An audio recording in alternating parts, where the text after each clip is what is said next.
So I have something I wanted to share with you as we go into this new school year. If you know me, you know I have talked a lot about my experiences in Nicaragua, and I have been there this summer, and I had an opportunity to sit down with Paulette Goudge and talk all about what this Mariposa experience is and to bring it to you on this episode of the podcast. I can't wait for you to hear all about what goes on in La Concha, Nicaragua. So let's jump in. Are you a language teacher looking for some reassurance that what you're doing in the classroom is on the right track? Or maybe you're looking for some ways to teach even more effectively. If you're one or the other or somewhere in between, you've landed in the right place. This is the World Language Classroom Podcast with your host, me, Joshua Cabral. You're about to get tips, tools, and resources so that your students continue to rise in proficiency and communicate with confidence. Let's jump in. Vamos, allons-y. Hello, my friends. Bonjour, mes amis. Hola, mis amigos. Welcome to the World Language Classroom Podcast. I am Joshua Cabral, and this is our first episode of the new school year. So we've had some summer headspace episodes throughout the summer, and now we're ready to dive back in. So if you've been listening to the podcast or if you follow me on social media, you know that I spend a chunk of my summer in Nicaragua. And I've been doing that for over 10 years, and I do volunteer work there, and I work with a program called the Mariposa. And so I wanted to use this opportunity as we start the new school year to tell you a little bit more about that. And I did spend some time there over this past summer, so it's kind of fresh in my mind. And also, while I was there, I spoke with Paulette Goudge, who is the person who sort of put together this whole program that I work with in Nicaragua.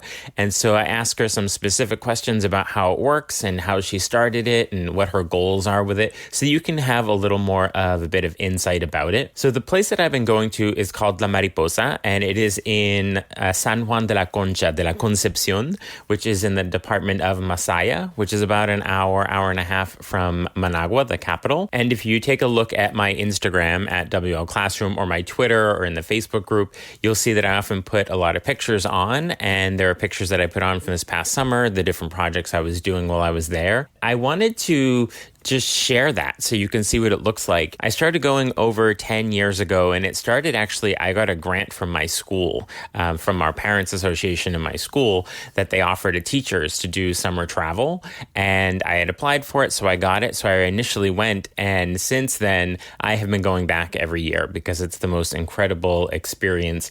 I have you, the listeners, to thank for that, and for teachers that talk to their department heads and invite me into your schools. It allows me to continue to have the resources to do this work that I enjoy doing in the summer. So thank you so much for doing that. So I want to introduce you to Paulette Goudge, and the whole Mariposa experience, and to hear directly from her what her origin story is, where this whole Mariposa comes from.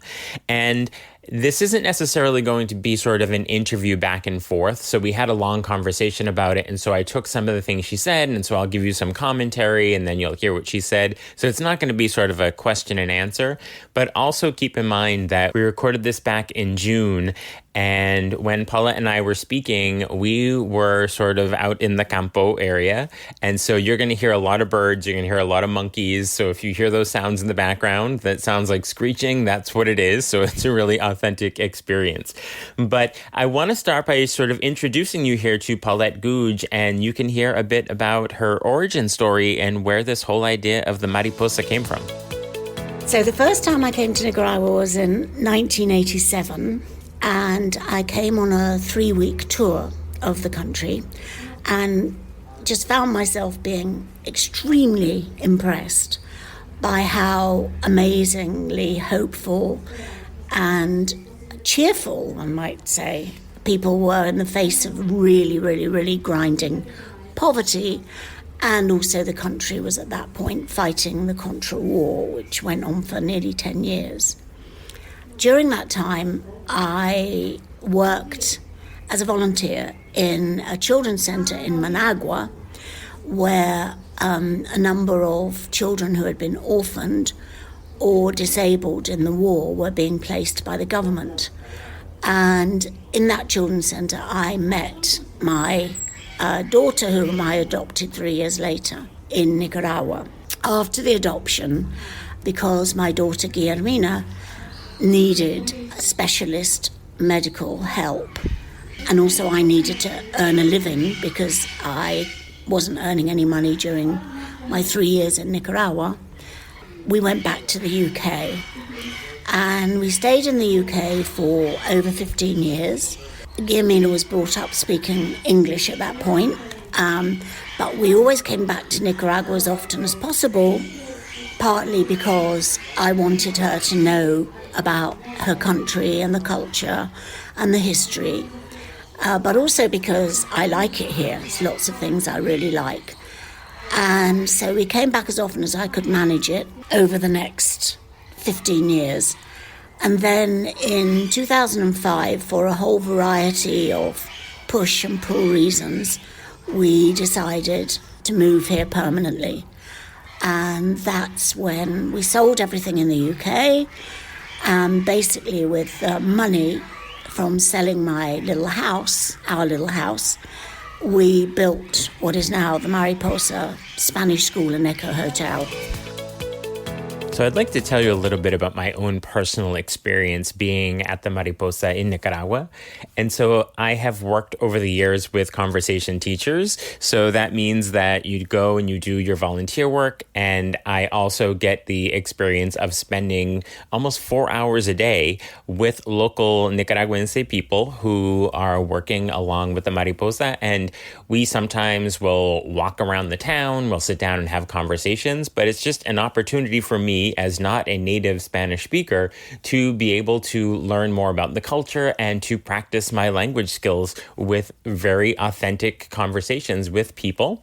There are also opportunities to do homestays in the area, so that's another way that you can work along with families and also do volunteer work as well. Whether you're inviting me in to work in your schools, purchasing some of my Teachers Pay Teachers products, all of that revenue helps to do this work. And when I'm there and I'm working in the schools, it helps me to have the funding to actually go there and do this volunteer work every summer to connect with the people and all my friends I've met there.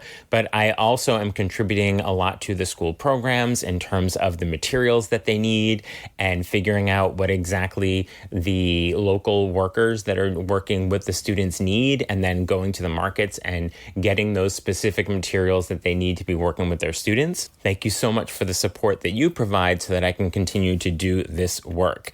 So now I would like you to hear directly again from Paulette about her vision for creating this whole Mariposa early on. Originally, my idea was to try and help the community that we are located in, which is the municipality of La Concepción and the barrio of San Juan. And my idea was to try and help people, especially the poorer people in the community, not through establishing an NGO, although we did do that later, but through trying to provide sustainable employment. And that's how the idea of setting up a Spanish school came about. And also establishing the hotel part so that students who come in to learn Spanish actually have the option of staying here. People who work in the hotel, the cleaners, the gardeners, the cooks, and obviously the Spanish teachers would all come from the local community.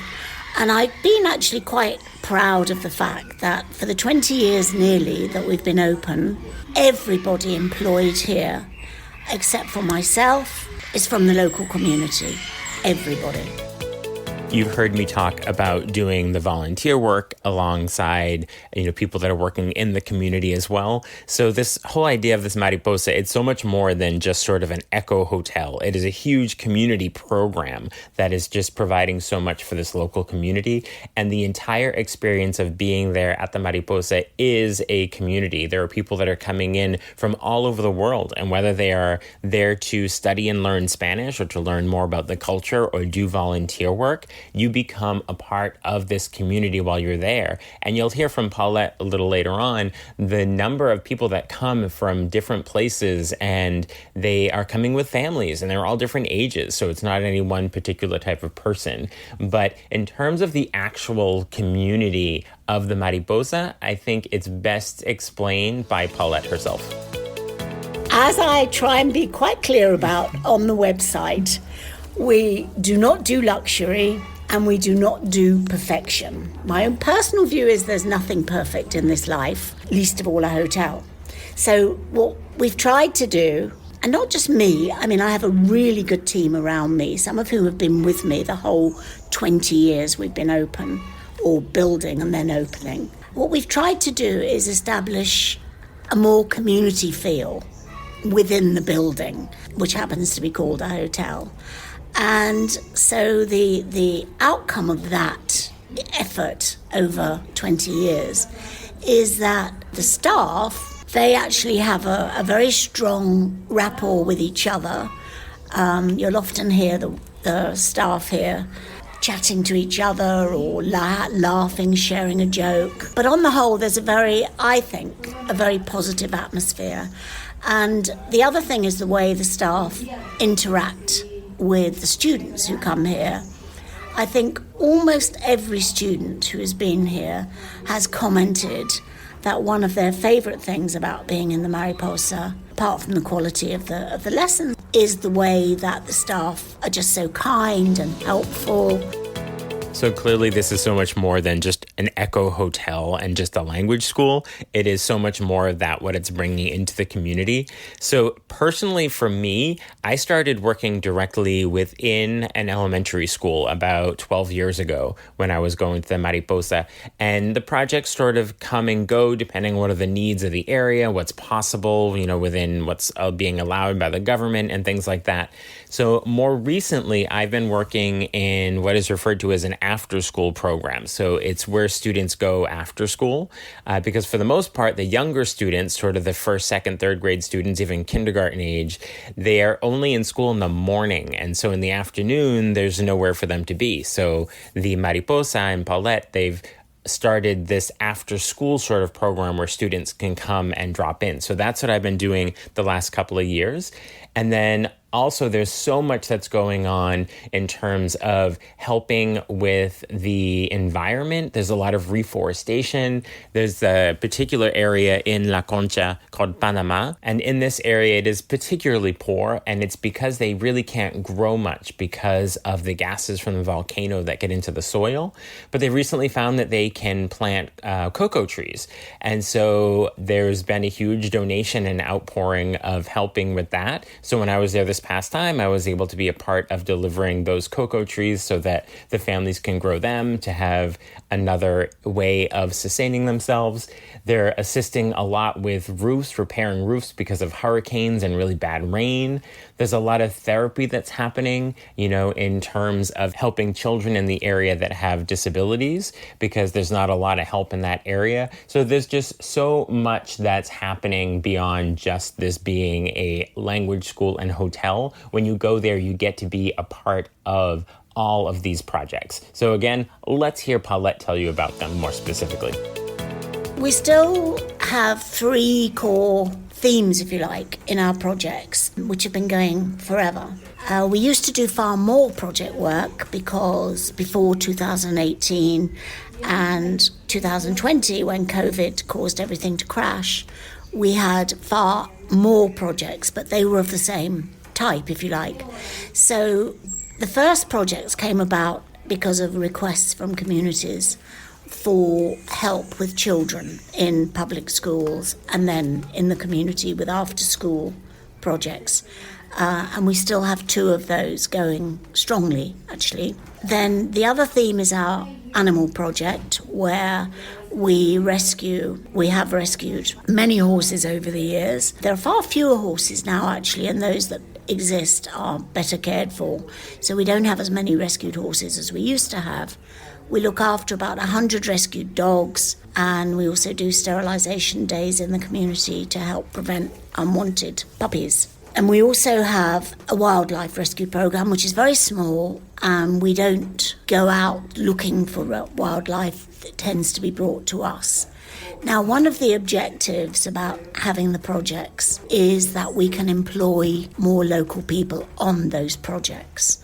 So, for example, there are about 6 people working with the animals. For me, it's not only important to rescue the animals, because I happen to be quite fond of dogs in general, but it's also really important that that kind of employment can provide employment to people who actually come from very poor, often campesino backgrounds. Many of those workers cannot read or write. They were unable, for whatever family reason, to complete schooling, and it would be extremely hard for most of those workers to get work elsewhere. They don't need to be able to read or write to do the job that they do, and a number of those workers are the only income earners in their families. Now, we don't pay high wages. We can't afford it. We do the best we can within our resources.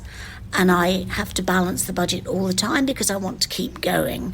If I paid high wages now, we might not survive the rest of the year. So I'm constantly trying to balance that. And I talk to the workers all the time about our financial situation. They know how much there is in the bank. And I check with them. When things get really rough, they would rather fire half the workers, which is what most businesses would do, or take a reduction in wages. And they have always voted for a reduction in wages so they don't have to fire their best mate. The whole project experience, the after-school clubs they employ, women running them, the organic garden that produces the vegetables for our meals here, our vegetarian meals. And then the third theme for our projects is the environmental projects, and that has really grown over the years because of the increasing need to deal with the impacts of the climate crisis here, which are getting to be really pretty severe. Our big focus is on reforestation. We have a big tree nursery, and we often have there's 5,000 tree seedlings there right now waiting to go out to be planted in whatever location we can find. So far, we have managed to plant or donate around 10,000 trees a year, which is quite considerable. Parallel with that program, we have been doing an environmental education program, which again is picking up. People in the communities are asking for that now more and more. So there's a number of programs going on there, and my point is really how much an extension of the projects themselves, which are useful for the community, is the employment it provides. I've made so many good friends over the last 10, 12 years that I've been going to Nicaragua and in La Concha specifically. And there are people that come from all over the world, but I've made really close relationships with those conversation partners, as well as the local Nicaraguan So people that I've worked with in the different volunteer projects. But in terms of who comes to the Mariposa to be at the Eco Hotel, to do the volunteer work, to take the classes, who are these people and where do they come from? Are they children, the adults? So let's hear from Paulette. I mean, it's an incredibly varied group. Our youngest student, and I mean student, we've had babies here, but they have not been incorporated into classes. Our youngest student is probably 3 years old, and our oldest student was 92. So it's really varied. We get a lot of backpackers who often come and do the volunteer work, and they enjoy that because they're not only in classes half the day, they're spending the other half a day working alongside one of our workers, and we try and persuade the volunteers, the backpackers, not to spend all their time talking English to each other, but actually work with their worker and practice their Spanish. So there's that group, and they often stay in the cheaper accommodation, which is homestay, where again they have to use their Spanish, or they stay in one of our cheaper eco rooms. Then at the other end, we have a family room that can take a couple, and divided off bit that has can take up to 3 single beds. So we've had families of 4 or 5 quite frequently. The students we get here are very varied in age, and we're pretty welcoming to people who can feel quite marginalised. So I am personally a French and Spanish teacher, and I'm not a native Spanish speaker, but I have been able to keep up my personal language skills thanks to this incredible opportunity as a non-native speaker to volunteer in a well-established, reputable program and to learn more about the culture and to make friends along the way. So I really recommend, if you want a new experience, to try out going to the Mariposa. And even if you're a Spanish teacher, likely you're a proficient speaker if you're listening to this podcast. But even if you are a Spanish teacher, I would recommend looking into this opportunity because it's so much more than just the language aspect, even if you're a native speaker. It's an opportunity to spend time investigating a culture that in many ways is still quite different to, if I can generalize a bit and refer to Western culture. Now, many aspects of Western culture are becoming very, very, very dominant here. Music, for example, but not in every aspect of life. And there is still a very strong tradition here of folklore music, folklore dance. There are heroes here like Ruben Darío. The very first indigenous Spanish street theatre originates in Nicaragua, in Diriamba, actually, which is just up the road. And it's called El Güeguense, which is actually a fascinating piss take by indigenous peoples who dress up in masks of the Spanish. And almost everything that is said in this play by the indigenous cast, if you like, has a double meaning, which the Spanish don't get. And so Nicaraguans find this play absolutely hilarious. I find it really, really interesting.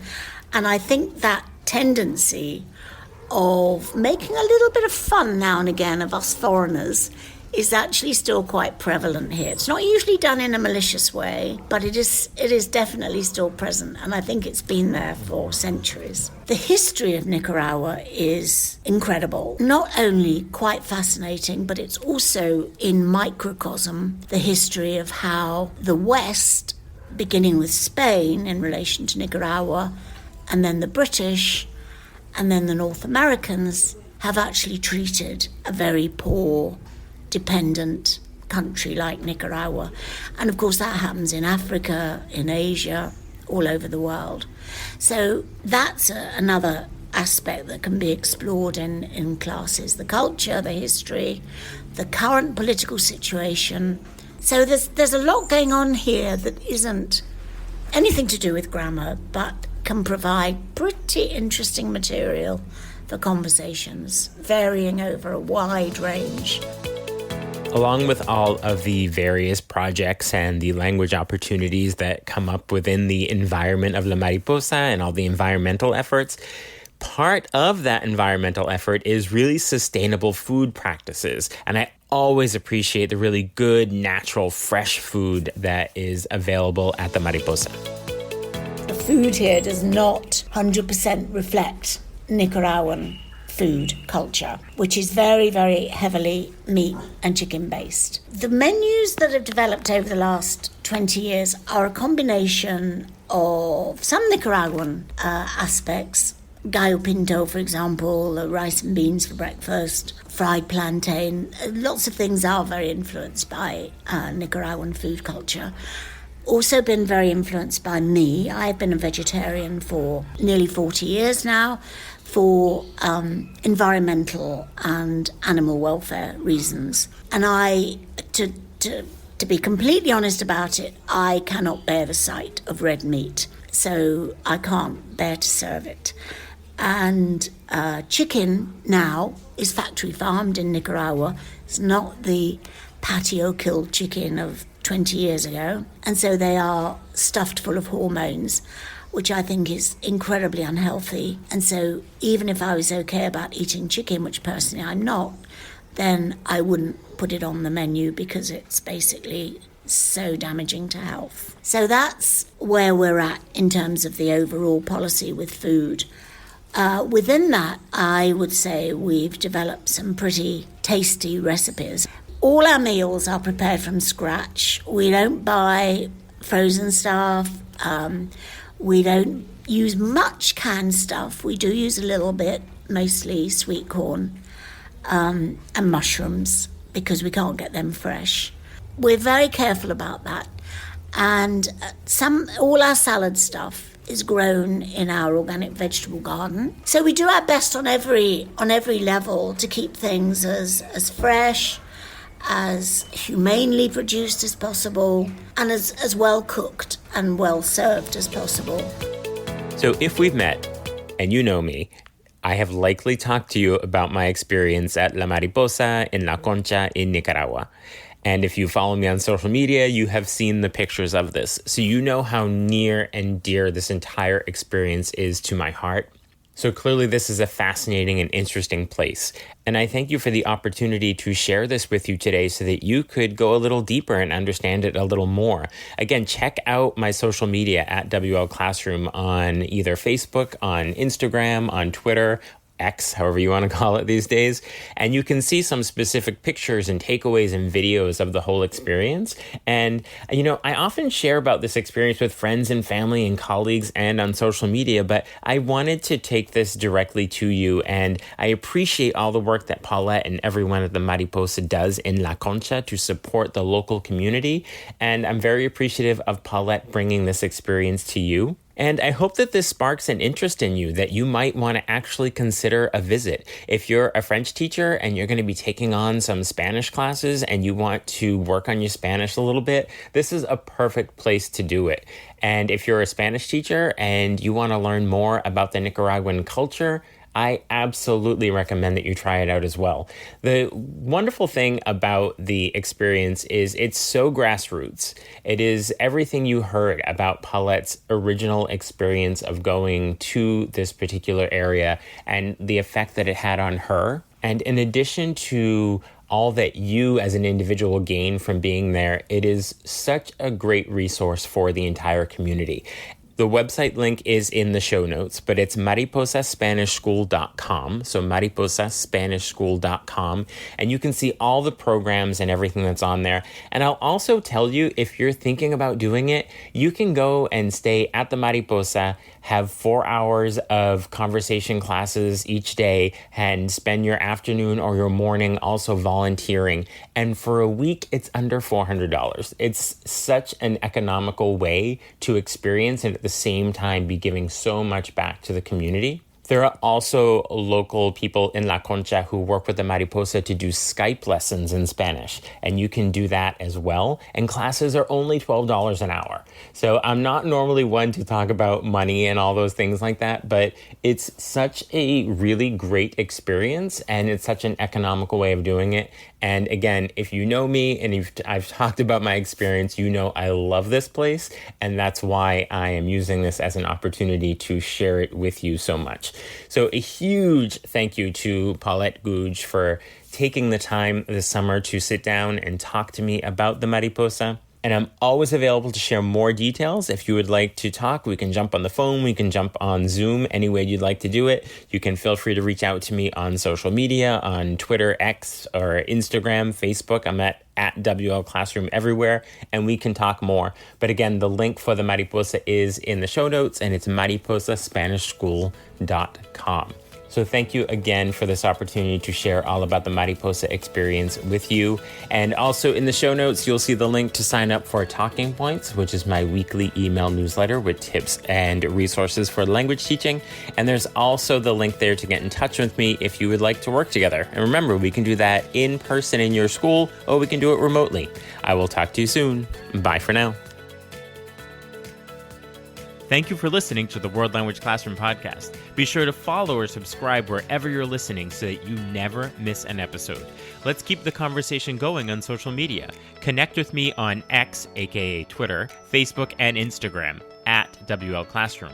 And for even more valuable resources, visit my website, WLClassroom.com, where you'll find over 300 blog posts about language teaching. So stay inspired, keep growing, and continue making a difference in your language classroom.